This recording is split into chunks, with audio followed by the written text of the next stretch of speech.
Pendant la décennie des années 70, la gauche dite de gouvernement, c'est-à-dire essentiellement mais pas uniquement le Parti socialiste et le Parti communiste, a négocié un programme commun.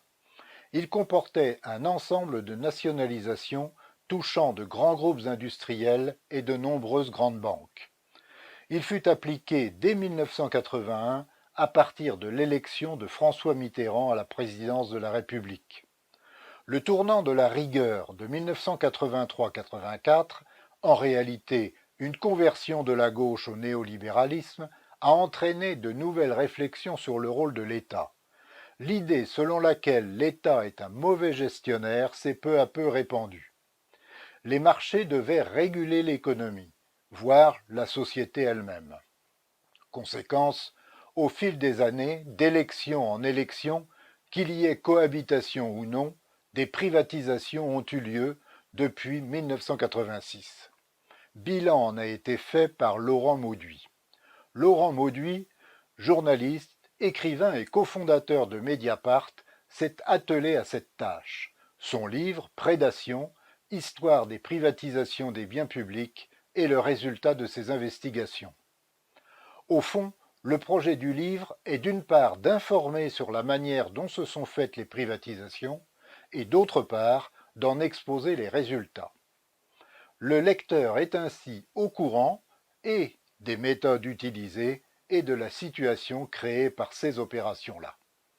Rendre au privé des pans entiers de notre économie et de notre société, des grandes entreprises aux services publics, c'est marchandiser de nombreux secteurs produisant des biens et services.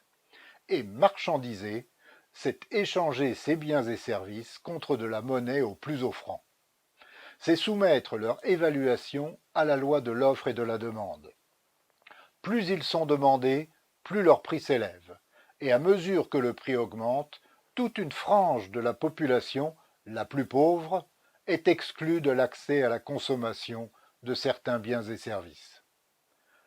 Le regard de Laurent Mauduit n'est pas neutre. Un coup d'œil sur quelques-uns des titres des chapitres suffit à s'en persuader.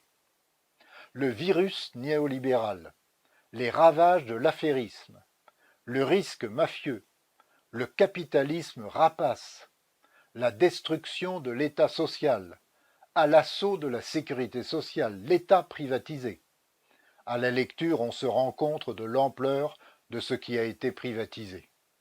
Il ne s'agit pas seulement d'entreprises, mais de ce qui constitue les fondements de notre société. Une véritable prédation, comme l'indique le titre du livre. L'auteur cite Anatole France. Après s'être soustraite à l'autorité des rois et des empereurs, après avoir proclamé 3 fois sa liberté, la France s'est soumise à des compagnies financières qui disposent des richesses du pays et par le moyen d'une presse achetée, dirigent l'opinion. Ce texte date de 1908. Il s'applique à merveille à la France d'aujourd'hui, plus d'un siècle après, une situation analogue est revenue. Se pose alors le problème de la propriété. Entre la propriété individuelle ou de quelques-uns qui vise la rentabilité et la propriété étatique qui peut être pire, y a-t-il une autre acception du terme propriété? Laurent Mauduit avance un espoir, celui des communs. Le commun, c'est ce qui s'oppose à la propriété. La rupture est radicale puisqu'elle remet en cause le vieil antagonisme entre propriété privée et propriété publique. Ce livre est à lire pour être informé et pour pouvoir débattre. C'est essentiel, mais sans doute pas suffisant.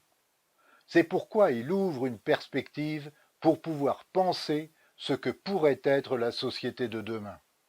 Une société fondée sur des communs, sur ce qui doit servir à tous, car destiné à tous, et non privatisé pour assurer des profits à quelques-uns seulement.